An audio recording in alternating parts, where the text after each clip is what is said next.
तो हम सब मिलकर के पहले एक भगवान नृसिंह का प्रणाम मंत्र उच्चारण करेंगे साथ में, उसके बाद फिर कथा का स्टार्ट करेंगे।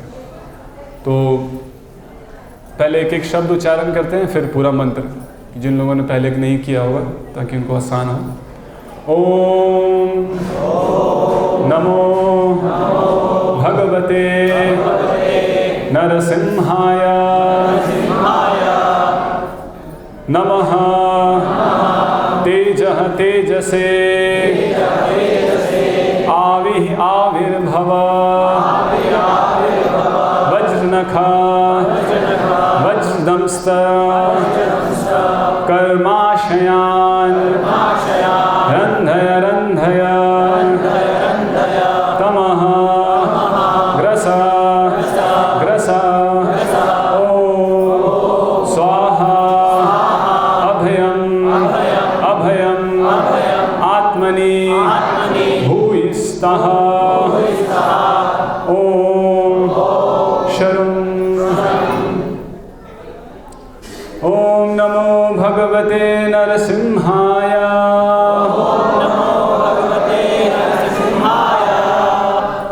नमस्तेजस्तेजसे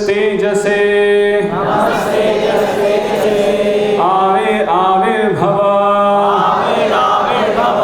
वज्रनखा वज्रदंष्टर कर्माशयान् रन्धय रन्धय तमग्रस ग्रस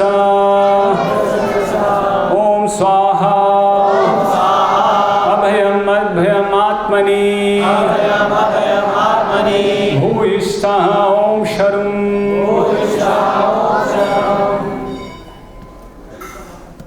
तो ये भागवत पुराण में भगवान नृसिंह देव को ये प्रणाम मंत्र अर्पित किया गया है, जो हमने अभी उच्चारण किया। तो आज हम भगवान नृसिंह देव के प्राकट्य दिवस को मनाने यहाँ एकत्रित हुए हैं। और यहाँ पे विशेषकर जब भगवान नृसिंह देव की कथा चर्चा हो और उसमें भक्त प्रहलाद की चर्चा ना हो तो ये संभव नहीं है, क्योंकि ये भक्त और भगवान के प्रेम का दिवस है कि भक्त और भगवान के बीच में जो भाव है, जो प्रेम है, तो ये भाव का दिवस है। ये भावनाओं को समझने का एक अवसर है, वास्तविक भावनाएं क्या हैं। तो उसको आज हम देखेंगे। जब प्रहलाद महाराज भगवान नृसिंह देव के प्रकट होने के पश्चात अपनी भावनाएं व्यक्त करते हैं, तो उससे ये हम समझ पाएंगे कि किस तरीके से भक्त का भगवान के प्रति जो प्रेम है वो कितना प्रगाढ़ है, और भगवान का भक्त के प्रति प्रेम जब भगवान उस पर प्रतिक्रिया करते हैं प्रहलाद महाराज की प्रार्थनाओं से। तो आज का जो विषय है वो प्रहलाद महाराज की प्रार्थनाओं को हम और गहराई से समझेंगे और उनकी भावनाओं को। ओम अज्ञानतिमिरन्धस्य ज्ञानाञ्जनशलाकया चक्षुरुन्मिलितं येन तस्मै श्रीगुरुवे नमः। वन्देऽहं श्रीगुरो श्रीयुतः पदकमलं श्रीगुरून् वैष्णवांश्च श्रीरूपं साग्रजातं सहगण रघुनाथान्वितं तं सजीवं साद्वैतं सावधूतं परिजनसहितं कृष्णचैतन्यदेवं श्रीराधा कृष्णपादान् सहगण ललिता श्रीविशाखान्वितांश्च। नमः ओं विष्णुपादाय कृष्णपृष्ठाय भूतले श्रीमते भक्तिविकासस्वामिनिति नामिने। नमः ओं विष्णुपादाय कृष्णपृष्ठाय भूतले श्रीमते भक्तिवेदान्तस्वामिनिति नामिने। नमस्ते सारस्वते देवे गौरवाणी प्रचारिणे निर्विशेष शून्यवादी पाश्चात्य देशतारिणे। जय श्री कृष्ण चैतन्य प्रभु नित्यानंद श्री अद्वैत गदाधर शिवासादि गौर भक्त वृंद। हरे कृष्ण कृष्ण कृष्ण हरे हरे, हरे राम राम राम हरे हरे। तो आज ये जो दिवस है ये भावनाओं का दिवस है। प्रेम का दिवस है, जहाँ भक्त और भगवान के बीच के प्रगाढ़ प्रेम को हम अनुभव कर सकते हैं इस पूरी लीला से। तो जब हम ये लीलाएं सुनते हैं, पता नहीं अनादि काल से कुछ समय कैलकुलेट नहीं किया जा सकता है कि कब से लोग इन लीलाओं को सुन रहे हैं। अनादि काल से भक्तगण इन लीलाओं को सुन रहे हैं और इसमें आनंद ले रहे हैं। आनंद चिन्मय रस प्रतिभाविताभिस, तो ये आनंद चिन्मय रस है। भगवान की कथा कभी भी ऐसा नहीं है कि हम कभी उब जाएंगे भगवान की कथा सुनते सुनते। ये इसका प्रमाण है कि भगवान की कथा एक दिव्य वस्तु है, एक दिव्य कथा है। ये कोई भौतिक कथा नहीं है, क्योंकि सामान्य रूप से जब कभी हम कुछ किसी भौतिक विषय के बारे में सुनते हैं तो व्यक्ति उब जाता है। जैसे कि परीक्षित महाराज सुखदेव गोस्वामी को कहते हैं कि और बताइए, और बताइए, और कथा बताइए, क्योंकि जितना ज़्यादा मैं सुन रहा हूँ, वयम तू न वित्रिपया, कि मुझे तृप्ति नहीं हो रही है। जब परीक्षित महाराज भागवत सुन रहे थे सुखदेव गोस्वामी से, तो वो कह रहे थे कि मुझे तृप्ति नहीं हो रही। और जैसे जैसे आप कथा बताते जा रहे हैं, वैसे वैसे मेरी भूख और जिज्ञासाएं और आतुरता और बढ़ रही है। वयम तू न वित्तिपयाम उत्तम श्लोक विक्रमे, उत्तम श्लोक जो भगवान है, जिनको उत्तम श्लोकों से जिनका गुणगान होता है, जब हम उनके बारे में सुनते हैं तो हमको और सुनने का मन करता है। जैसे कि आज सुबह की कथा थी, जिन लोगों ने भी आज सुबह की कथा सुनी होगी और थोड़ा सा अगर जाग रहे होंगे तो आप अनुभव किए होंगे कि कितनी दिव्य कथा थी आज। ऐसा प्रतीत हो रहा था कि शायद ये कथा अगर चलती रहे तो कितना आनंद आएगा, कभी खत्म ही ना हो ये कथा। तो दिव्य कथा का ये स्वभाव है।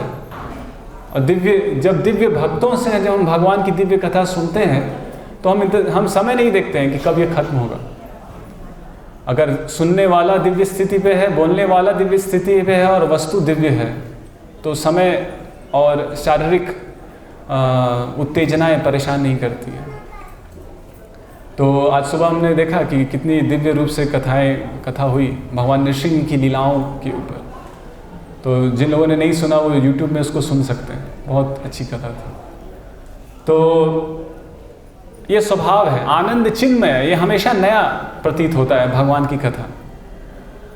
तो इस कथा में विशेष रूप से जो भगवान नृसिंह देव की कथा है, मैं आपको कुछ भगवान नृसिंह की लीलाओं के ऊपर हम चर्चा नहीं करेंगे, क्योंकि आज सुबह में लीलाओं के ऊपर चर्चा हो चुकी है।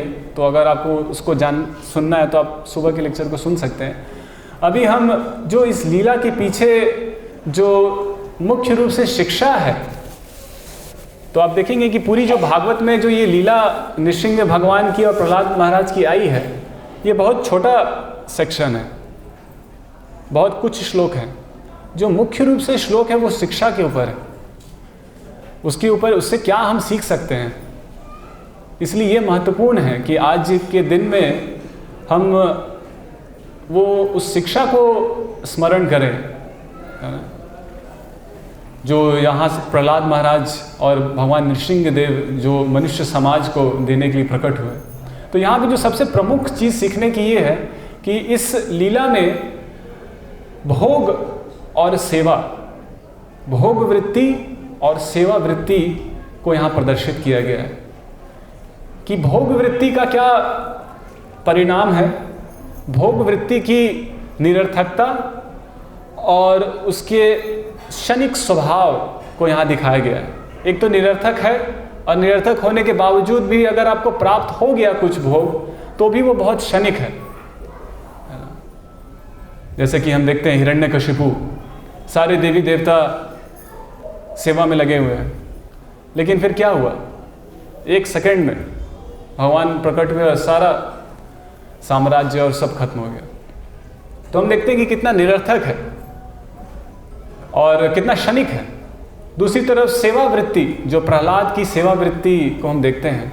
प्रहलाद शब्द का अर्थ है प्रकृष्ट रूपेण आह्लाद, जो कि हर समय भगवान की दिव्य सेवा में आनंद महसूस कर रहा है, हर समय, है ना। वो क्षणिक नहीं है, वो हर समय नित्य आनंद महसूस कर रहा है उसको, क्योंकि वो हमेशा भगवान के स्मरण में प्रहलाद के जीवन में देखते हैं कि सिर्फ प्रहलाद महाराज को कष्ट नहीं हुआ। जैसे हमारे जीवन में कुछ कष्ट होते हैं, लेकिन अगर हमको टारगेट करके एकदम कष्ट दिया जाए कि इसको सबक सिखाना है, इसको कष्ट दो और इसको प्लान करो कैसे कैसे इसको अलग अलग प्रकार के कष्ट दिए जाए, कोई अगर हमको टारगेट में ले ले और हमको कष्ट देने लगे दिन रात, तो कैसी स्थिति होगी, है ना। अभी काफ़ी कठिन स्थिति है, जो अपने शरीर, मन और वातावरण के कारण जो दुख महसूस करते हैं, लेकिन अगर कोई हमको एकदम हमारे पीछे पड़ जाए और हमको दुख देने के लिए, तो प्रहलाद महाराज की स्थिति ऐसी थी, उनके पीछे पड़े हुए दिन रात सोते, खाते, उठते, बैठते, योजनाएं बन रही हैं कैसे इसको खत्म किया जाए, और वो योजना बनाने वाला अपना पिता है ना। एक तो वो भी एक ट्रॉमा है, एक मानसिक ये भी कि ऐसा क्या किया कि ऐसा पिता मिल गया वो भी एक इमोशनल ट्रॉमा। उसके अलावा जो शारीरिक कष्ट है सो है। तो उसके पश्चात हम देखते हैं कि प्रहलाद महाराज कभी दुखी नहीं हुए। ऐसा कहीं वर्णन नहीं है कि प्रहलाद महाराज दुखी हुए, है ना। चाहे पहाड़ से फेंकना हो, चाहे असुरों के नरभक्षियों के बीच में फेंक दिया, कहीं से भी ठीक है, ओके। तो ये जो स्थिति है, ये सेवा की स्थिति है। सेवा, जब हम भगवान की नित्य सेवा में रत रहते हैं, तो एक हम देख रहे हैं भोग की वृत्ति, जहाँ पे व्यक्ति भोग और विलास से उन्मत्त है, और दूसरी तरफ हम देख रहे हैं ये सेवा वृत्ति। तो दोनों में एक कंपैरिजन किया गया है और उसको बताया गया है कि देखिए उसको एक पिक्चर के रूप में, एक लीला के रूप में इस वृत्ति को समझाया गया है कि आप अपनी आंखों से देखिए कि इतना अगर भोग वृत्ति की पराकाष्ठा में भी आप पहुंच जाए। ज़्यादातर आज हमारी आकांक्षा है कि शायद हम अमेरिका में चले जाएं और हमें अमेरिका में एक नौकरी लग जाए या कहीं पे विदेश चले जाएं, लेकिन यहाँ पे हम देखते हैं कि हिरण्यकशिपु जो तीनों लोकों पे आधिपत्य स्थापित कर दिया उसने, है ना, लेकिन फिर भी उसकी क्या स्थिति थी। तो ये बहुत महत्वपूर्ण है। तो यहाँ प्रहलाद महाराज जब भगवान नृसिंह देव ने अवतार लिया, प्रकट हुए खंबे से, और प्रहलाद महाराज को आशीर्वाद दिया, अपना पद अपनी हाथ पद कमल प्रहलाद महाराज के सिर पे रखा और उनको आशीर्वाद दिया, क्योंकि प्रहलाद महाराज कुछ प्रार्थना अर्पित करना चाहते थे, लेकिन भगवान नृसिंह देव देख रहे थे कि ये कुछ कहना तो चाहता है लेकिन इसके पास शब्द नहीं है ना, क्योंकि बालक है, 5 साल का बालक है, इनके भावनाएं तो हैं भगवान के प्रति, लेकिन उसको व्यक्त कैसे करे, प्रार्थनाएं कैसे अर्पित करे। तो भगवान ने उसके सिर पे जैसे ही हाथ रखा तो उन्होंने श्लोक, एकदम सुंदर सुंदर श्लोक बोलना चालू कर दिया, अपनी भावनाओं को व्यक्त करना चालू कर दिया। तो ये भावनाएं क्या होंगी, क्या एक्सपेक्ट करते हैं हम, ये भावनाएं क्या होंगी। जैसे कि अगर मैं आपसे पूछूं कि आज भगवान नृसिंह जयंती है, तो आप क्या स्मरण कर रहे हैं भगवान नृसिंह जयंती के दिन? मतलब कि स्मरण तो खैर माइंड में बहुत सारी चीज़ें चलती रहती है, लेकिन अगर आपको स्मरण करना हो भगवान नृसिंह जयंती के दिन, तो आप किसका स्मरण करेंगे? किसका स्मरण करेंगे? हाथ उठा के बोल सकते हैं। अगर आपको आज भगवान नृसिंह देव की जयंती के दिन आपको किसी का स्मरण करना है, तो आप किसका स्मरण करेंगे? हाँ, प्रहलाद, नृसिंह, और बस, और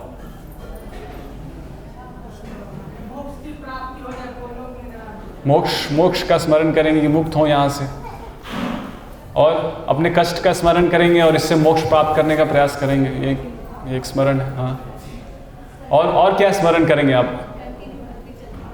भक्ति चलती रहे, भगवान का भगवान नृसिंह का स्मरण करेंगे, उनकी भक्ति करने का स्मरण करेंगे। तो भगवान का स्मरण करेंगे, भगवान की भक्ति का स्मरण करेंगे, अपने कष्टों का स्मरण करेंगे और कष्टों से निकलने का स्मरण करेंगे। और कुछ? प्रहलाद महाराज ने किसका स्मरण किया? भगवान का स्मरण किया? हाँ, गुरु का स्मरण किया। माता जी ने सही कहा, गुरु का स्मरण किया। हम देखेंगे अभी आज की कक्षा का मुख्य जो लेसन है वो है गुरु का स्मरण। आज की जो लीला है, भगवान नृसिंह और प्रहलाद की जो लीला है, इस लीला का सबसे मुख्य जो शिक्षा की जो इसकी जो सबसे मुख्य शिक्षा है वो है गुरु का स्मरण। कितने लोग या तो लोग आप लोग नहीं बोल पाए, जबकि यही सबसे मुख्य शिक्षा है। अब देखेंगे, हम अभी चर्चा करते हैं प्रहलाद की प्रार्थना है, कैसे प्रहलाद इसको बताते हैं।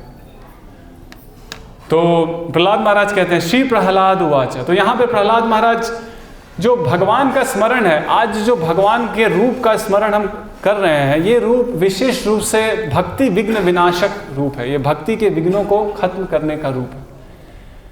दो प्रकार के विघ्न हैं, एक तो हमारी आंतरिक मानसिक जो समस्याएं हैं और एक बाहरी समस्याओं से जो जूझ रहे हैं। वो हमारे बाहरी समस्याएं कितने प्रकार के हैं? हाँ, 3 प्रकार की समस्याएं, आदि दैविक, आदि भौतिक और आध्यात्मिक। अपने मन और इंद्रियों के द्वारा, अपने शरीर के द्वारा और प्रकृति के द्वारा और दूसरे लोगों के द्वारा। तो ये कुछ समस्याएं हैं। दूसरी समस्या है अपने मन, दूसरी समस्या, हाँ, तो ये जो हम इन समस्याओं से जूझ रहे हैं, तो आज जो भगवान का रूप है ये हमारे भक्ति में आने वाले विघ्नों का नाश करने के लिए भगवान नृसिंह देव का स्मरण करते हैं। तो यहाँ पे प्रहलाद महाराज प्रार्थना कर रहे हैं भगवान से। जब भगवान ने आशीर्वाद दिया तो प्रहलाद महाराज प्रार्थना करते हुए कह रहे हैं कि आपका स्मरण करने के लिए मैं योग्य नहीं हूं, क्योंकि मैं उग्र जाति में पैदा हुआ हूं। भगवान जो प्रहलाद थे उनका जन्म उग्र जाति में हुआ ना, असुर जाति में हुआ। तो वो कह रहे हैं कि मैं आपका स्मरण कैसे करूं? सारे ऋषि देवतागण सब आपका स्मरण कर रहे हैं, सब आपको प्रार्थनाएं अर्पित कर रहे हैं और एक मत से प्रार्थनाएं अर्पित कर रहे हैं, और मैं उग्र जाति में पैदा हुआ व्यक्ति, मैं क्या आपको प्रार्थनाएं अर्पित करूं? तो अपनी असक्षमता व्यक्त कर रहे हैं। और फिर वो कहते हैं कि ये भले ये लोग आपको प्रार्थना अर्पित कर रहे हैं, लेकिन ये लोग कभी आपको संतुष्ट नहीं कर पाए। ये लोग कभी आपको संतुष्ट नहीं कर पाए। क्यों नहीं संतुष्ट कर पाए? तो प्रहलाद महाराज कहते हैं, मन्ये धनाभिजन रूप तपः श्रुतो जस्तेज प्रभाव बल पौरुष बुद्धि योग नाराधनाय हि भवन्ति परस्य पुंसो भक्त्या तुतोष भगवान गजयूथ पाय। तो प्रहलाद महाराज कहते हैं कि मन्ये धना, धन, जना, जन, रूप, तपः, श्रुतो, यश, इन सब चीजों से नाराधनाय हि भवन्ति, भगवान की आराधना नहीं होती। परस्य पुंसो, वो जो परम पुरुष है उसकी आराधना इन सब चीजों से नहीं होती है। धन, जन, रूप, तप, वैदिक ज्ञान, प्रभाव, बल, पौरुष, बुद्धि, इन सब चीजों से भगवान नाराधनाय हि भवन्ति परस्य पुंसो। किससे होती है? भक्त्या तुतोष भगवान, भक्ति से भगवान संतुष्ट होते हैं। लेकिन इन लोगों में भक्ति नहीं है। ब्रह्मादया सुरगणा मुनयो अथ सिद्धा, जितने भी ब्रह्मादय, ब्रह्मा से लेकर के जितने भी सुरगण हैं, सब ने सत्वैकतान गतयो वचसाम प्रवाह, एक मत होकर के एक प्रवाह में प्रार्थना अर्पित करते हैं, बिना कोई दूसरे मत के। लेकिन नाराधनाय, आराधना नहीं हो पाई, भगवान की असली आराधना नहीं हो पाई। ब्रह्मा से लेकर सब ने आराधना की, लेकिन नहीं हो पाई। क्यों? भक्त्या तुतोष भगवान, क्योंकि भगवान तो भक्ति से प्रसन्न होते हैं। फिर प्रहलाद महाराज कहते हैं कि ब्रह्मा से लेकर के 33 करोड़ देवी देवता नहीं कर पाए, लेकिन एक हाथी ने कर लिया, गजयूथ पाया, गजेंद्र ने कर लिया। हाथी था वो, ना तो कोई देवता था, ना तो कोई ब्राह्मण था, हाथी था। हाथी ने भगवान को प्रसन्न कर लिया। इतने सारे देवी देवता भगवान को प्रसन्न नहीं कर पाए, क्योंकि भगवान को प्रसन्न करने के लिए विप्रादिसद्गुणयुतादरविंदनाभा पादारविंद विमुखात् स्वपचम वरिष्ठम, कि अगर कोई विप्र भी हो जाए, सारे सद्गुणों से, सारे 12 सद्गुणों से युक्त भी हो जाए, ब्राह्मण है, सारे सद्गुण है, लेकिन फिर भी उससे अच्छा है एक चांडाल। प्रहलाद महाराज कहते हैं कि उस ब्राह्मण जो 12 गुणों से युक्त है, उससे अच्छा है वो चांडाल, है ना। विप्रादि सद्गुणयुतादरविंद नाभा पादारविंद विमुखात्, जो भगवान के पदारविंद से विमुख है, भले ही वो सारे सद्गुणों से युक्त है, तेज प्रभाव बल पौरुष, सारे तेज प्रभाव बल और पौरुष सब है, लेकिन पादारविंद विमुखात्, भगवान के पदारविंद से विमुख है। तो वहां पे प्रहलाद महाराज कहते हैं कि स्वपचम वरिष्ठम, वो कुत्ता खाने वाला चांडाल उससे श्रेष्ठ है। अगर वो उसको छोड़ करके वो भगवान की भक्ति, भले ही चांडाल योनि में पैदा हुआ, कुत्ता खाता था, लेकिन अब अगर भगवान की भक्ति कर रहा है, कुछ नहीं जानता है, बस भगवान से प्रेम करना जानता है, भगवान के प्रति भाव है, तो वो श्रेष्ठ है। तो ये महत्वपूर्ण है। स्वपचम वरिष्ठम, प्रहलाद महाराज कह रहे हैं। तो ये इसलिए मैंने कहा ये भावनाओं का दिवस है, इसके लिए भाव चाहिए, भगवान के लिए भावना चाहिए, बाहरी चीज़ें आवश्यक नहीं है, भगवान के लिए प्रेम चाहिए। इसलिए जो भक्ति को प्रभुपाद जी ने अंग्रेजी में जो अनुवाद किया, उसको क्या किया, क्या भक्ति को क्या बोलते हैं अंग्रेजी में? Devotional service. डिवोशन, प्रेम होना चाहिए, भगवान के प्रति भाव होना चाहिए। कुछ भी कार्य कर रहे हैं, कुछ भी सेवा कर रहे हैं, भाव से करना चाहिए, है ना। तो वो ब्राह्मण या वो देवी देवता अपने आप को भी शुद्ध नहीं कर पाएंगे, अपने कुल को शुद्ध करना तो दूर की बात है, लेकिन वो चांडाल जो भगवान की भक्ति कर रहा है, वो खुद तो शुद्ध होगा, अपने पूरे वंशजों को तार लेगा। और ये देवी देवता और ये ब्राह्मण अपने आप को भी शुद्ध नहीं कर पाएंगे। प्राणम पुनाति सकुलम न तो भूरिमान, प्राणम पुनाति, अपने प्राण को शुद्ध कर लेगा वो चांडाल। सकुलम, प्राणम पुनाति सकुलम, अपने कुल के साथ सबको शुद्ध कर लेगा, सिर्फ अपनी शुद्धि नहीं होगी। तो जो हम भक्ति कर रहे हैं, तो ये मत सोचिए कि आप भक्ति कर रहे हैं तो हाँ, आपके बाकी रिस्पॉन्सिबिलिटीज का क्या होगा। भगवान कहते हैं कि, प्रहलाद महाराज कहते हैं कि सकुलम, सारे कुल तर जाएंगे अगर भगवान के पदारविंद के प्रति एक छोटा एक बूंद भी आकर्षण अगर हृदय में उत्पन्न हो गया, एक भाव, एक छोटा भाव भी उत्पन्न अगर हृदय में हो गया। फिर प्रहलाद महाराज कहते हैं कि सामान्य लोग भौतिक इच्छाओं के लिए परेशान हैं। तो मेन जो यहाँ पे चर्चा प्रहलाद महाराज कर रहे हैं, जो स्मरण कर रहे हैं, क्योंकि मैंने आपसे प्रश्न पूछा था आप क्या स्मरण कर रहे हैं आज, तो एक अच्छा उत्तर एक और आया था। एक तो गुरु जो वास्तविक उत्तर है, दूसरा उत्तर, एक अच्छा उत्तर ये आया था कि आज का दिन स्मरण करना है कि अपने जीवन के कष्टों का स्मरण करना है और उससे कैसे हम मुक्त हो सकते हैं, ये स्मरण कर। फिर प्रहलाद महाराज वही स्मरण कर रहे हैं और हम प्रहलाद महाराज के पद चिन्हों पे चलने का प्रयास कर रहे हैं, तो आज हमको वो स्मरण करना है कि किस तरीके से हम अपने जीवन के कष्टों में परेशान हैं और किस तरीके से हम अपने भौतिक इच्छाओं में परेशान हैं। तो प्रहलाद महाराज कह रहे हैं, नैवात्मनः प्रभुरयं निजलाभ पूर्णो मानं जनाद विदुषः करुणो वृणीते। नैवात्मनः प्रभुरयं, कि भगवान को कुछ नहीं चाहिए, निज लाभ पूर्णो, वो अपने आप में संतुष्ट हैं। निज लाभ पूर्णो, वो पूर्ण भगवान है, उनको कुछ नहीं चाहिए। तो हम भगवान फिर क्यों मान मांगते हैं? मानम जनाद, वो लोगों से, जनों से मान क्यों मांगते हैं? मानम जनाद क्यों मांगते हैं? प्रहलाद महाराज कहते हैं, अविदुषः करुणो वृणीते, क्योंकि ये जो अविदुषा हैं, ये जो मूर्ख लोग हैं, इन पे करुणा दिखाने के लिए वो उनसे मान सम्मान मांगते हैं। भगवान मान सम्मान के भूखे नहीं है। निज लाभ पूर्णो, वो पूर्ण है भगवान अपने आप में, वो आपसे मान सम्मान मांग रहा है, करुणो वृणीते, आपको दया दिखाने के लिए। कैसे? प्रहलाद महाराज बताते कैसे भगवान दूसरे से मान सम्मान लेकर के उस पे दया कैसे दिखा रहे हैं। तो प्रहलाद महाराज कहते हैं, यज्जनो भगवते विदधीत मानम तच्चात्मने प्रतिमुखस्य यथा मुखश्री।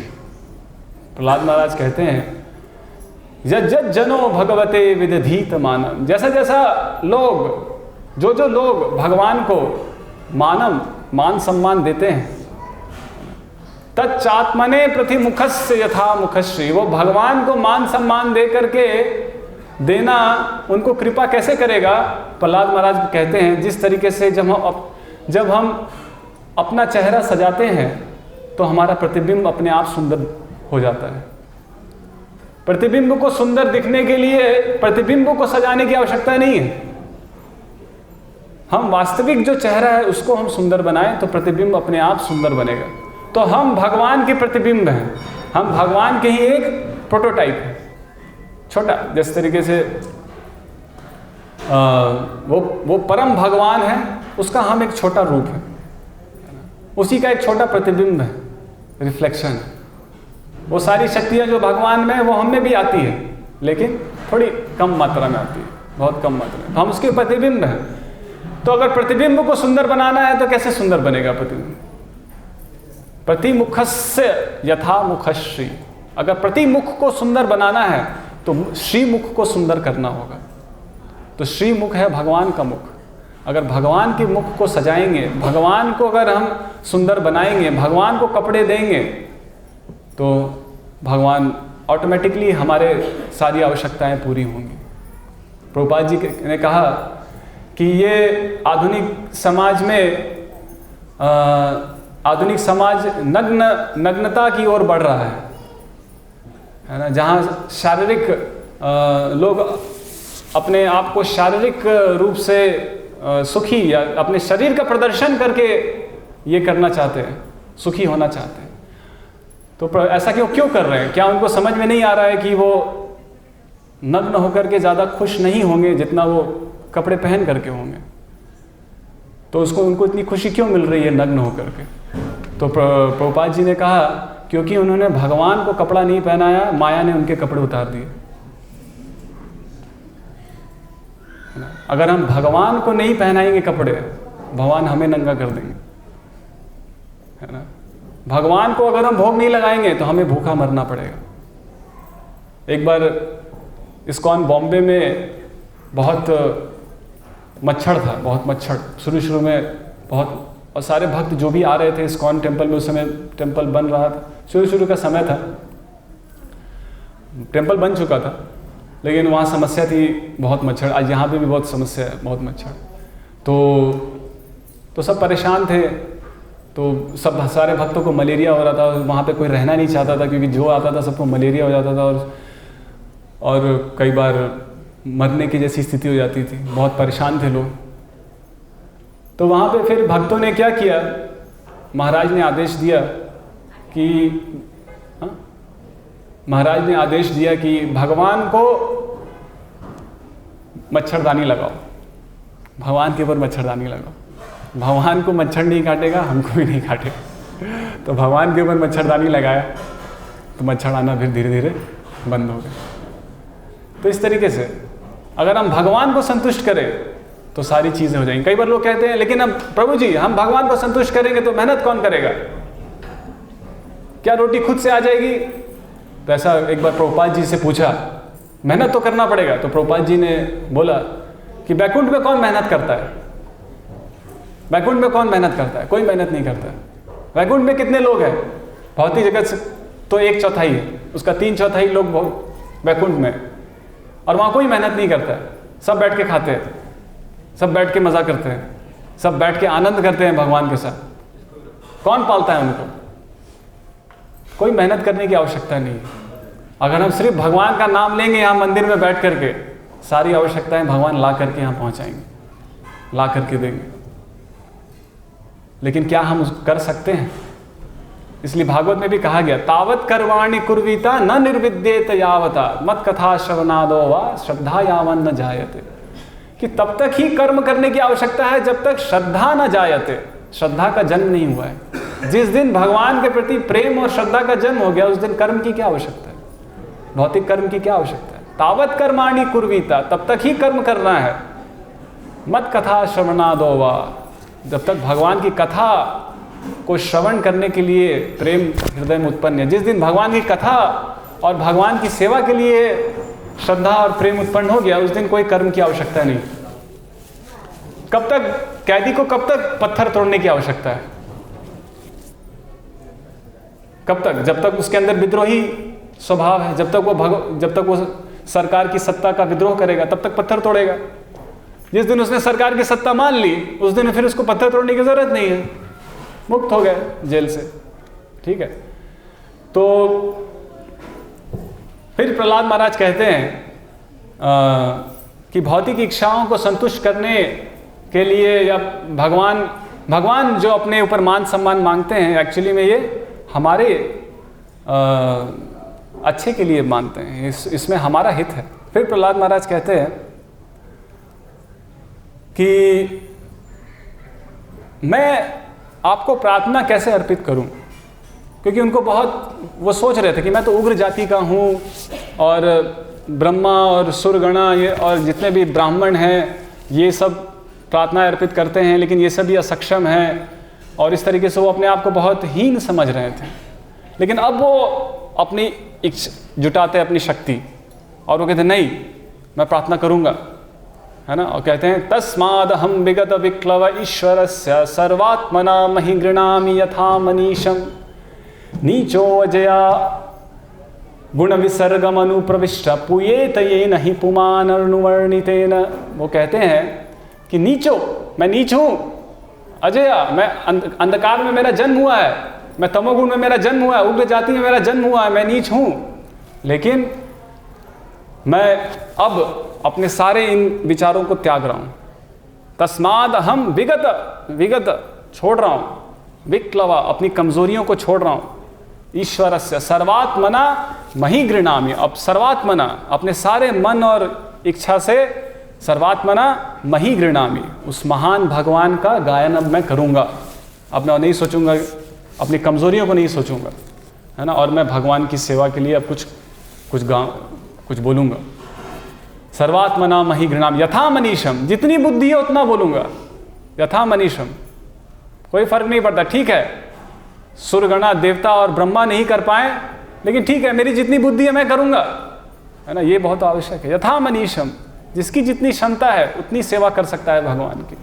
सिर्फ ये सोचते सोचते कि मैं क्या कर सकता हूँ, मैं तो व्यवसायी हूँ, मैं तो किसी की पत्नी हूँ, मेरे पास क्या सक्षमता है, नहीं। यथा मनीषम, जितनी बुद्धि है, जितनी सक्षमता है, उसमें अपनी शक्ति को जुटा करके, है ना, अपनी कमजोरियों को त्याग करके भगवान के लिए कुछ अर्पित करने का प्रयास करना चाहिए। क्यों प्रहलाद महाराज अब क्यों ऐसा करना चाह रहे हैं? पूयेत येन हि पुमान अनुवर्णितेन, क्योंकि वो चाह रहे हैं कि कम से कम मेरी शुद्धिकरण के लिए मैं प्रार्थना करूंगा। पता नहीं भगवान को मैं कितना प्रसन्न कर पाऊँ और भगवान मेरी प्रार्थना से कितने खुश होंगे पता नहीं, लेकिन इससे इतना तो जरूर होगा कि पुयेत येन हि पुमान, पुयेत, मेरी शुद्धिकरण होगी अगर मैं ये प्रार्थना करूंगा। क्योंकि पहले बोला ना कि भगवान के श्रीमुख को सजा करके मेरा प्रतिमुख सुंदर बनेगा, तो अगर मैं भगवान का गुणगान करूंगा तो मेरा शुद्धिकरण होगा, मैं शुद्ध होऊंगा, है ना, ये सोच करके, क्योंकि आखिर हम सब के वास्तविक रूप तो भगवान है। तो फिर प्रहलाद महाराज कहते हैं कि अपने अब बताते हैं कि आपने मेरे पिता का वध तो किया, है ना, और मुझे बहुत खुशी है इस चीज़ को लेकर के। और पिता का नाम नहीं लेते हैं, वो कहते हैं कि सांप और बिच्छुओं को मार करके तो संत महात्मा भी प्रसन्न होते हैं। मतलब कि इनडायरेक्टली सांप और बिच्छू कौन है वहाँ? पिता ही है। तो वो कहते हैं तदक्षमन्युमसुरस्य हतस्त्वद्य मोदेत साधुरपि वृश्चिक सर्प हत्या लोकाश्च निवृत्तिमिताः प्रतियन्ति सर्वे रूपं नृसिंह विभयाय जनाः स्मरन्ति। तो कहते हैं कि मोदेत साधुर अपि वृश्चिक सर्प हत्या, मोदेत मतलब खुश होते हैं, है ना, कौन? साधु। क्यों खुश होते हैं? वृश्चिक सर्प हत्या, ये वृश्चिक और सर्पों को मार करके। तो आपने मेरे पिता को मारा है, तो इससे पूरे सारा तीनों लोक खुश हो रहा है ना। लोकाश्च निवृत्तिमिताः पतियन्ति सर्वे। निवृत्तिम, इस असुर से निवृत्ति मिल गई तीनों लोगों को, सारा तीनों लोग प्रसन्न हो रहा है इस सांप जैसे बिच्छू जैसे असुरों को मार करके, है ना। रूपम नृसिंह विभयाय जना स्मरंती, और आपके इस रूपम नृसिंह, जो नृसिंह रूप है आपका, विभयाय, इतना भयानक रूप है आपका, सब लोग इसका स्मरण कर रहे हैं। रूपम नृसिंह विभयाय जना स्मरंती, तो वो भय खत्म हो गया, लेकिन आपका इस भयानक रूप का लोग स्मरण कर रहे हैं। लेकिन प्रहलाद महाराज कह रहे हैं कि सारे लोग इस भयानक रूप से भयभीत हैं। विभयाय, भयाया भयभीत है, विभयाया मतलब बहुत ज़्यादा भयभीत है, प्रहलाद महाराज कह रहे हैं। लेकिन प्रहलाद महाराज कह रहे हैं मैं भयभीत नहीं हूँ। प्रहलाद महाराज कह रहे हैं क्यों, आप भयभीत क्यों नहीं हैं? तो प्रहलाद महाराज कह रहे हैं ना हम विवेम्य अजितते अति भयानकास्य जीवार्क नेत्र भ्रुकुटिरभस उग्रदंस्त्रात् आंत्रस्रज शतज केशर शंकुकर्णा निर्हात भीत दिगिभादरि भिन्न खाग्रात। वो कह रहे हैं कि आपका ये जो रूप है, यहाँ भगवान नृसिंह के रूप को बताया जा रहा है, कितना भयानक रूप है। वो बता रहे हैं कि मुझे ये अति भयानकस्य नाहम विवेम्य अजितते, अपने फोन को स्विच ऑफ कर दीजिए, नाहम विवेम्य अजितते अति भयानकस्य, मुझे भय नहीं है इस अति भयानक रूप का। प्रहलाद महाराज कह रहे हैं अति भयानकस्य, क्या अति भयानक है इस रूप में? जीवार का नेत्र भ्रुकुटी रभस उग्र दंस्त्रात्, जीवा निकली हुई है, इतना भयानक जीवा है। अर्क नेत्र, सूर्य के समान दो नेत्र हैं, सूर्य के जैसे प्रज्वलित लाल, जैसे सूर्य कितना लाल होता है, तो भगवान नृसिंह की आंखें एकदम लाल थी गुस्से में, है ना। जब भगवान को गुस्सा आता है वो तीनों लोगों को खत्म कर देते हैं, है ना। अनंत कोटि ब्रह्मांडों को खत्म कर देते हैं जब भगवान को गुस्सा आता है। और वो उतना गुस्सा अब एक व्यक्ति पे प्रकट हुआ है हिरण्यकशिपु के ऊपर, जिसमें अनंत कोटि ब्रह्मांड खत्म हो जाते हैं, और वो एक व्यक्ति के ऊपर प्रकट हुआ है वो गुस्सा। मतलब कि आप समझ सकते हैं कितनी कृपा, एक तरीके से कृपा है कि भगवान हिरण्यकशिपु, सिर्फ हिरण्यकशिपु को मारने के लिए सोच रहे हैं। मतलब अगर मारने के लिए भी सोच रहे हैं, तो अगर किसी एक व्यक्ति के बारे में भगवान इतना सोचें तो एक तरीके से उसका जीवन सफल हो गया ना। भले ही इसको मारने के लिए भी सोच रहे हैं, लेकिन एक तरीके से उसका जीवन सफल हो गया। तो महान असुरों का भी जीवन सफल है, क्योंकि वो भगवान की नज़र में आए और भगवान ने उनको अपने ध्यान में लेकर के आए। तो खैर वो दूसरा परिप्रेक्ष्य है। लेकिन यहाँ पे प्रहलाद महाराज उस भयानक रूप को बता रहे हैं और बोल रहे हैं ये कितना भयानक रूप है, लेकिन मैं इससे नहीं डरता। क्या भयानक रूप है? तो जीवार का नेत्र, अर्क नेत्र मतलब सूर्य के समान नेत्र, लाल एकदम, भ्रुकुटी और भौवें, रभस उग्र दंस्त्रात्, और बहुत ही मजबूत और उग्र दांत हैं उनके, बहुत ही, शेर की दांतें कैसे होती, बहुत रभस मतलब बहुत मजबूत, और उग्र दंस्त्रात् मतलब दांत, रभस उग्र दंस्त्रात्, आंत्रस्रज, और उनकी सजावट कैसे हुई है? हिरण्यकशिपुओं की आंत्र मतलब उसकी अतड़ियों से भगवान ने अपने आप को सजा लिया है ना, उसकी आंतों से भगवान ने अपने आप को सजा लिया। तो भगवान ने सिर्फ उसका पेट तो फाड़ा ही, उसके पेट के सारे आंतों को निकाल के अपने गले में टांग लिया गुस्से में। इतना गुस्सा था हिरण्यकशिपु से। तो आंत्रस्रज, तो इतना भयानक रूप है ना। एक बार क्या हुआ कि प्रभुपाद जी की एक शिष्या थी जिनका नाम था जडू रानी, बहुत प्रसिद्ध है ये घटना। तो जडू रानी को प्रभुपाद जी ने ये बोला कि तुम भगवान नृसिंह का वो भयानक रूप बनाओ, उग्र रूप, जिसमें वो हिरण्यकशिपु को मार रहे हैं, उस उग्र रूप को पेंट करो। आर्टिस्ट थी वो, तो पेंट करके लेके आई। तो प्रभुपाद जी ने बोला और खून डालो, तो वो फिर वापस गई, फिर वो लेके आए। प्रभुपाद जी बोला और खून डालो, और खून डाला, फिर 2-3 बार 4 बार ऐसा हुआ, फिर फाइनली जाके पूरा खून हो गया पूरा पिक्चर। तब जाके हाँ ये ठीक है। तो वो उग्र सीन, वो वहाँ का पूरा जो उग्र सीन है वहाँ पे, इतना भयानक खून और बहुत भयानक रूप, और भगवान के पूरे चेहरे पे हिरण्यकशिपु का खून है। आंत्र सृज सतज केशर शंकुकर्णान, और पूरे सिर के चारों तरफ बाल है, जैसे शेर के बाल होते हैं। शंकुकर्णान शतज, उस बालों पे पूरे खून लगे हैं हिरण्यकशिपु के, और धारदार कान है। और फिर प्रहलाद महाराज कहते हैं कि इतना भयानक रूप है आपका, है ना, और आपके एक दहाड़ से निर्ह्राद, आपके एक दहाड़ से बड़े बड़े हाथी भी भाग खड़े होते हैं और बड़े बड़े असुर भी भाग खड़े। निर्ह्राद भीत दिगिभात अरिभिन्न खागरात, और आपका रूप इतना भयानक रूप कि आपने अरिभिन्न खागरात, अपने नाखूनों से आपने इतने बड़े राक्षस को मार दिया। तो इतना भयानक रूप, लेकिन ना हम विमेन्य, मुझे भय नहीं है इसका। तो इस तरीके से जो भगवान के भक्त होते हैं, यहाँ प्रहलाद महाराज बता रहे हैं कि भगवान के जो भक्त होते हैं वो हर समय भगवान का स्मरण कर रहे हैं, और चाहे भगवान किसी रूप में भी आ जाए, कितने भयानक से भयानक या सौम्य से सौम्य रूप में आ जाए, भगवान अपने भक्त अपने भगवान को पहचान लेते हैं। आज सुबह कथा में प्रभु जी बता रहे थे, है ना, क्योंकि भक्त, क्योंकि वो हमारे आत्मा की आत्मा है, परमात्मा है। तो जैसे ही वो भगवान, आराध्य भगवान हमारे प्रकट होंगे, जो शुद्ध हृदय का है वो तुरंत समझ जाएगा यही हमारे भगवान है। तो वो समझ गए थे प्रहलाद महाराज कि भगवान खुद प्रकट हुए हैं। तो अब प्रहलाद महाराज यहाँ पे कुछ श्लोक चर्चा कर रहे हैं कि अपने दुखमय स्थिति को बता रहे हैं।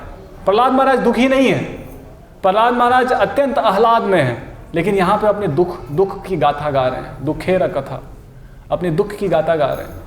वो अत्यंत खुश स्थिति, आह्लाद की स्थिति में इसलिए नहीं है कि उनके जीवन में कोई दुख नहीं है, या इसलिए नहीं कि उनको कोई दुख महसूस नहीं हो रहा है और वो हमेशा अपने खुश स्थिति का स्मरण कर रहे हैं। वो इसलिए खुश हैं और भक्ति में हैं और भगवान के स्मरण में हैं क्योंकि वो हमेशा अपने नीच स्थिति को याद रख रहे हैं, हमेशा अपने कष्टप्रद स्थिति को भूले नहीं हैं।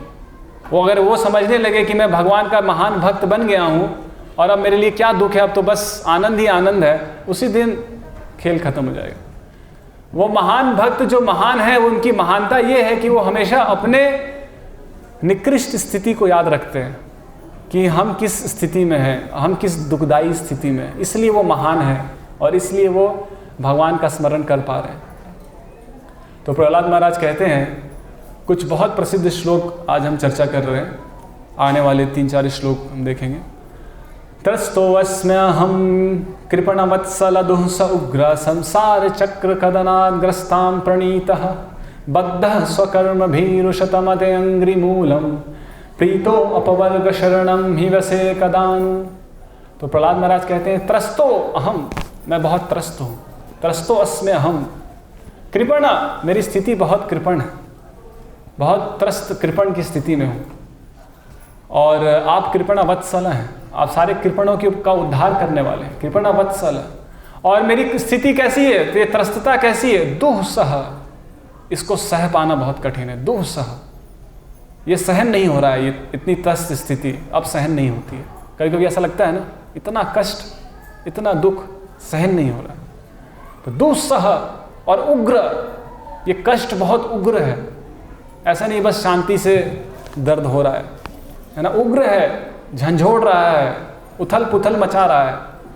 तस्तो अस्म्य हम कृपण वत्सल दुःस उग्र संसार चक्र कदनाद ग्रस्ताम प्रणीत। ये संसार का चक्र है जो घूम रहा है, किसी ने मुझे इसमें फेंक दिया है। अगर कोई चक्र घूम रहा है और किसी चीज को उसमें फेंक दो तो कैसे वो टक टक टक टक टक टक टक टक स्थिर रह पाएगा? कहाँ चोट खाएगा, कहाँ इधर गिरेगा, उधर पड़ेगा, है ना, होगा कि नहीं?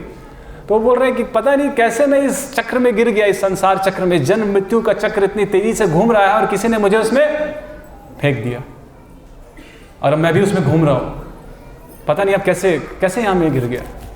संसार चक्र कदनाद ग्रस्ताम प्रणीतः प्रीतो अपवर्ग शरणम ही वैसे कदानु, है ना। लेकिन आप अपवर्ग शरणम है, सारे मुक्त आत्माओं को शरण देने वाले, प्रीतो अपवर्ग शरणम। कब आप मुझे बुलाएंगे? वैसे कदानु कदानु, कब आप मुझे याद करेंगे? मैं यहाँ गिरा हुआ हूँ। प्रहलाद महाराज की स्थिति वैसी नहीं है, वो तो खुश हैं, प्रकृष्ट रूपेण आह्लाद, वो खुश हैं, वो अपने नित्य स्थिति में है, आनंद स्थिति में है। लेकिन उनकी आनंद स्थिति इसलिए बनी हुई है क्योंकि वो अपने नीच स्थिति को याद हमेशा रखते हैं, है ना।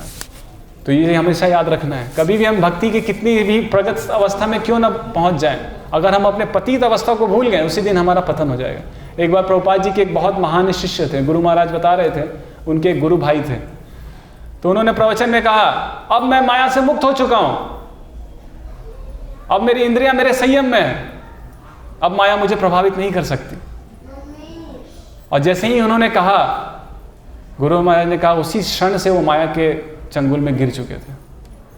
जिस सेकंड में उन्होंने ये कह दिया कि मैं माया से मुक्त हो गया हूं, मेरी इंद्रियां अब संयमित हो चुकी हैं, अब माया मुझे प्रभावित नहीं कर सकती, उसी क्षण वो माया के चंगुल में गिर गए। उनका पतन तो उसी समय हो गया था, बस कुछ समय लगा और गिर गए वो अपने भक्ति स्थिति से, और उनका पतन हो गया, भक्ति से चले गए।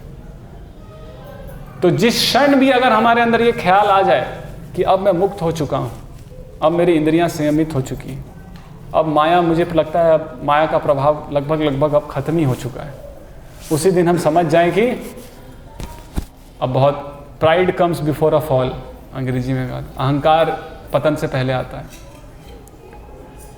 यस्मात् प्रिय प्रिय वियोग संयोग जन्म शोकाग्निना सकल योनिषु दह्यमानः दुख औषधम तदपि दुखम अतद्धियाहम भ्रुमन भ्रमामि वद मे तव दास्य योगम।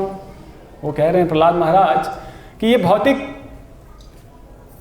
अवस्था कैसी है? यस्मात् प्रिय अप्रिय, प्रिय और अप्रिय वस्तुओं का संयोग और इसका वियोग, यही है भौतिक स्थिति। कुछ अच्छी वस्तुओं का आना और उसको पाने की तृष्णा, और जो कठिन बुरी परिस्थितियां हैं उसको त्यागना, उसको दूर करने का प्रयास, यही है ना। संघर्ष कर रहे हैं बुरी स्थितियों को दूर करने के लिए, संघर्ष कर रहे हैं अच्छी स्थितियों को लाने के लिए। प्रिय अप्रिय वियोग संयोग जन्म। अब इस प्रयास में क्या हो रहा है? इस प्रयास में जन्म हो रहा है शोक अग्निना सकल योनिषु दह्यमान। इसमें शोक का जन्म हो रहा है। जब प्रिय वस्तु प्रयास करने के बाद भी मिलती नहीं है और अप्रिय वस्तु ना चाहते हुए भी आ जाती है, तो क्या जन्म होता है? शोक अग्निना सकल योनिषु दह्यमान। तो शोक अग्नि का जन्म होता है। शोक हर जीव सकल योनिषु, नहीं सर प्रभु जी मैं शोक में नहीं, मेरे पास सब कुछ है, बंगला है, गाड़ी है, पैसा है, सब कुछ है मेरे पास, है ना। हो सकता है आपके पास सब कुछ, लेकिन प्रहलाद महाराज का जहाँ तक मत है, प्रहलाद महाराज कह रहे हैं कि अगर आपके पास सब कुछ भी आ जाए लेकिन आप इस अग्नि से बच नहीं पाओगे, शोक अग्नि से। शोक अग्नि में सब कोई जल रहा है, हर कोई जल रहा है इस शोक अग्नि में। शोक अग्निना सकल योनिषु दह्यमान, सकल योनिषु दह्यमान, सब योनि जल रहे हैं इस शोक अग्नि में। दुख औषधम, तो इसके लिए क्या करें? कुछ प्रयास करें? नहीं, कोई प्रयास मत करिए। जितना प्रयास करेंगे उतना ज़्यादा दुख बढ़ेगा। दुख औषधम तदपि दुखम अतद्धियाहम। क्योंकि तो इसमें कुछ भी, जैसे कि अगर हम किसी जाल में फंस गए हैं तो जितना ज़्यादा हाथ पांव मारेंगे क्या होगा? और हम फंसते चले जाएंगे। तो पहले आप समझिए कि आपने न बिना सोचे समझे आपने अपने आप को एक बहुत जटिल परिस्थिति में डाल दिया है। अब जटिल परिस्थिति में जब गिर गए तो शांति से वहाँ पहले शांत रहिए, ज़्यादा हाथ पांव मत मारिए। ज़्यादा हाथ पांव मारेंगे तो और बीमारी बढ़ जाएगी और परेशानी बढ़ जाएगी। दुख औषधम तदपि दुखम, दुख की औषधि इस संसार में, दुख के लिए जो प्रयास करते हैं हम, वो और दुख का कारण बनता है। अतद्धिया, क्यों? क्योंकि ये जो औषधि हम बना रहे हैं, दुख की औषधि, ये अतद्धिया हम, ये उसी हम अहंकार में ही हम स्थित रह करके हम समाधान करने का प्रयास कर रहे हैं। इसलिए जब तक वो अहंकार खत्म नहीं होगा, अहम और मम अहंकार खत्म नहीं होगा, तब तक जो भी औषधि हम प्रयास करेंगे इस बनाने का, वो सब और दुख का कारण बनेगी।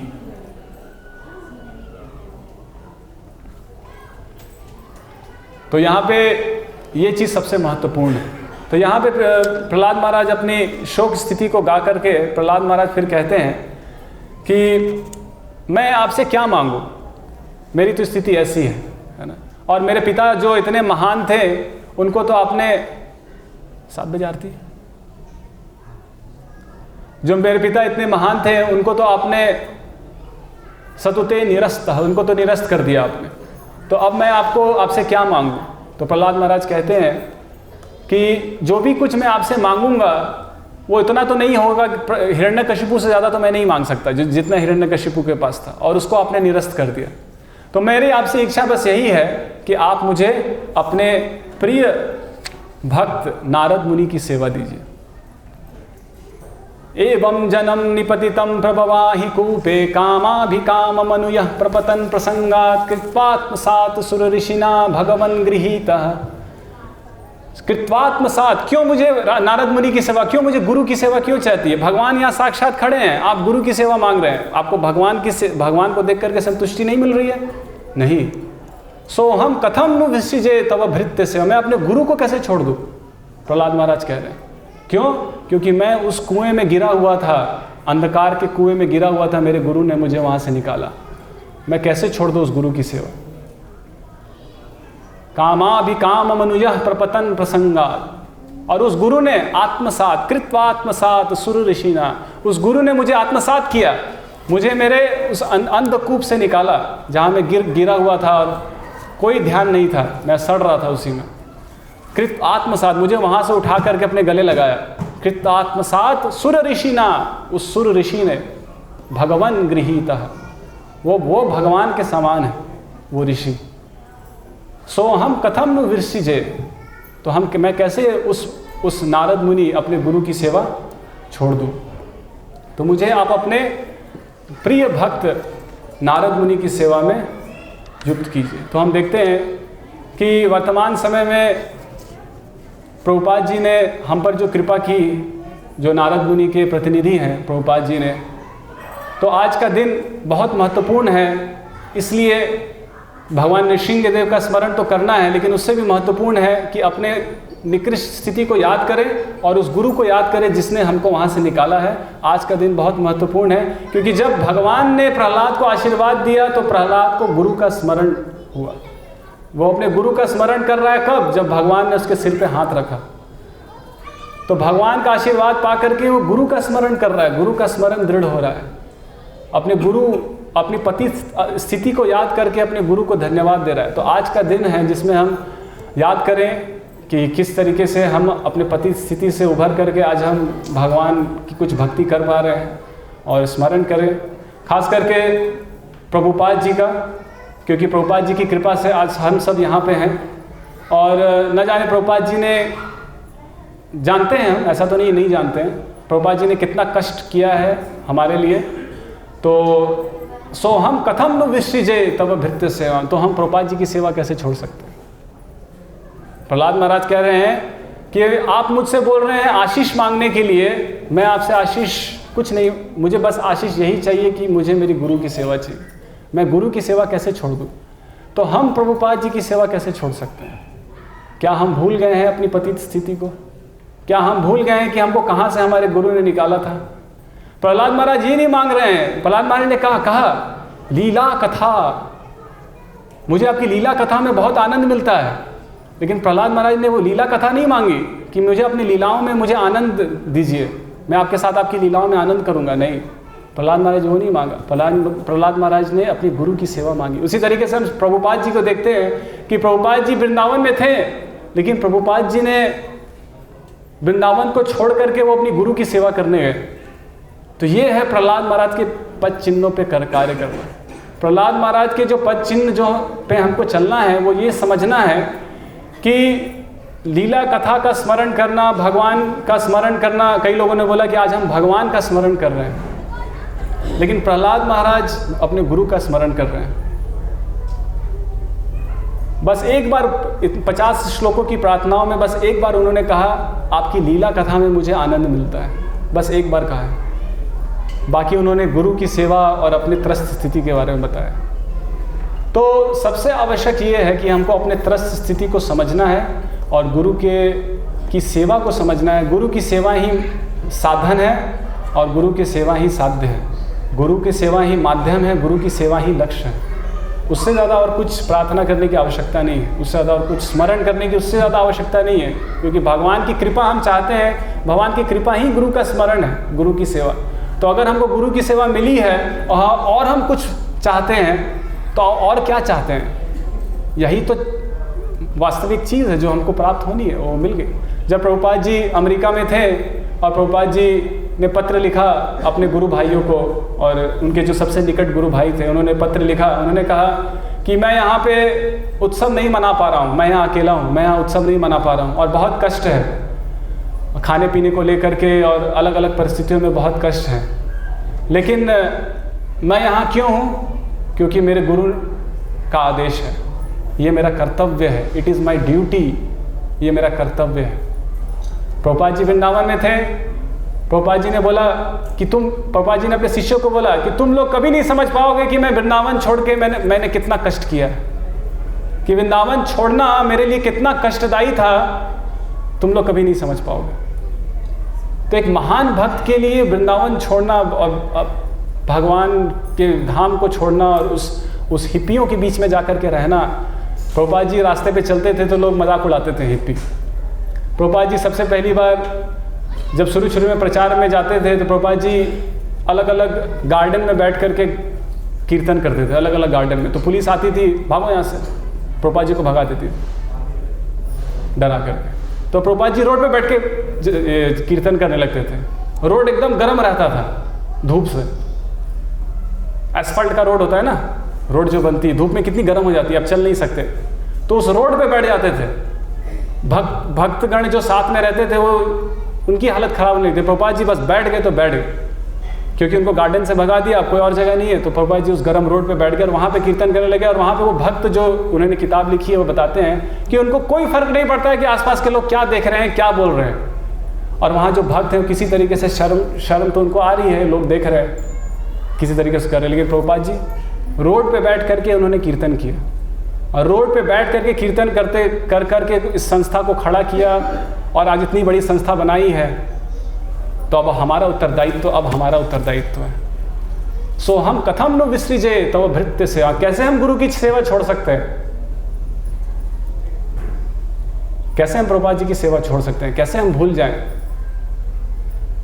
तो जो भी कृष्ण भावनामृत के भक्त हैं उनको हमेशा अपने हृदय में, और आज विशेष उत्सव है जहाँ पे अपने गुरु का स्मरण करना का दिन है, तो इसको विशेष रूप से हम स्मरण करें। हरे कृष्णा कृष्णा कृष्णा हरे हरे, हरे राम